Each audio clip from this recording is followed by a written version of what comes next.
My name is Emma Crum, and this is my family culture assignment. Let's get into the roles. Every family has a role. I am the child. My parents are the caretakers. The roles within my family are the peacekeeper, the leader, and the child. My dad is the peacekeeper, and my mom is the leader. I am the child. So my parents take care of me, my dad keeps the peace, so on and so forth. I have other siblings, so there have been other roles such as the babysitters or the caretakers, with my older brothers having to watch me since I'm the youngest. But these roles have changed over years as my older brothers have moved out of the house, they've graduated, they have gone off and done their own things with their own lives. And I have noticed that even though they're off on their own, they still carry some of the roles that we had within our household when we all lived together as a family in their own personal lives. And we still hold those roles within our own home, even now. So let's get into some of the history. I'm adopted, and I don't know much about my family or their traditions, biological and adopted family. I don't know much. But I was adopted at a very early age, and that just didn't allow me to understand much about either families. But now I've kind of got a grasp on these traditions. So a few of the traditions we have are getting together as a family, like an entire family, aunts, uncles, cousins, grandparents, so on and so forth, around Christmas time, to just have a little family get together and get each other gifts and just catch up and socialize and be together. Another one is a chicken broil dinner, which is in my town, which is a chicken dinner where they hand out food to people. You pay for a ticket, and we get together at my grandparents' house and do that with them. And another tradition is making Thai food once a week. My mom loves cooking different kinds of foods, and Thai food just so happened to become a tradition that we built into our family of making it once a week. Some of my dad's ancestors, now that we're getting into ancestors, come from Ireland and Germany. And my mom's ancestors come from everywhere, including Turtle Mountain. My mom is Native American and several other things, and so is my dad. But my mom's family is mostly Native American, and they come from the Turtle Mountain tribe. My ancestors come from Puerto Rico, Africa, Germany, and Ireland. My biological mom's ancestors come from Puerto Rico and Africa. My biological dad's ancestors come from Ireland and Germany. I don't know much about them or about my background, but that is what I know about my ancestors. And I don't know much about my family, just where they're from. I don't really feel a connection to my country of origin. I didn't grow up with that culture.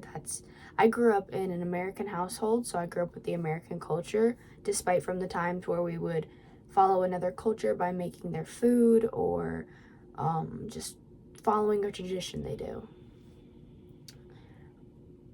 So, I do wish that I could explore, which I will in the future. I will explore more about my family and my culture and just everything about me, and I'll get more into it and figure out more about myself, because I do wish to feel a connection to my countries of origin, because that is part of who I am as a person.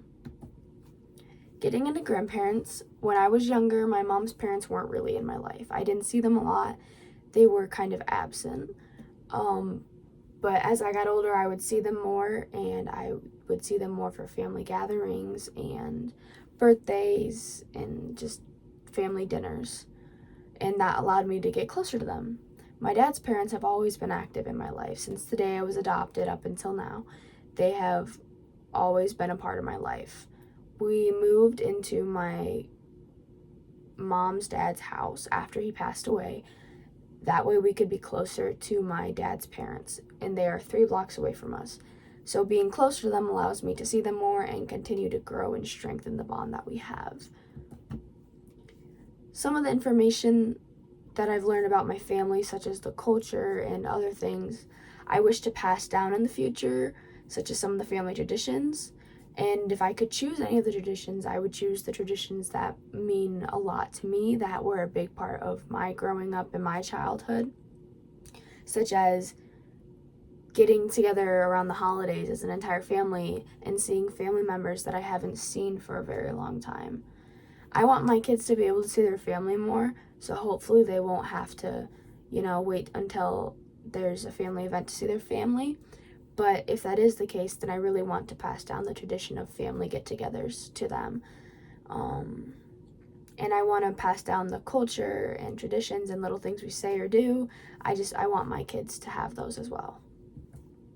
Getting into the iceberg elements, we'll start with surface culture. So the first thing I saw was food, and I've already mentioned that food is a huge part of my family and that we love cooking food from different cultures.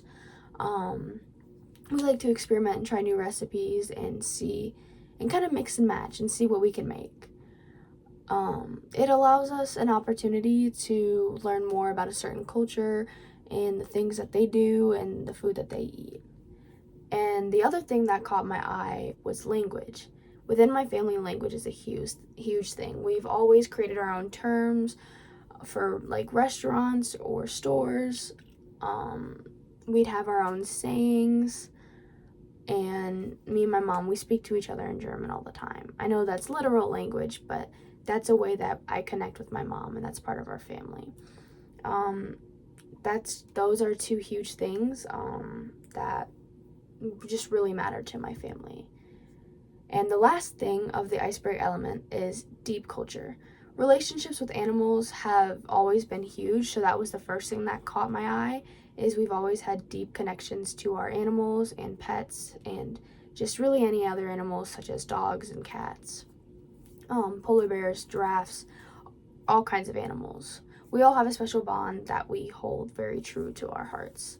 And then the next thing that caught my attention was tone of voice. In my household, having a certain tone of voice is very important because you can have one tone of voice and then use another and it be considered disrespectful.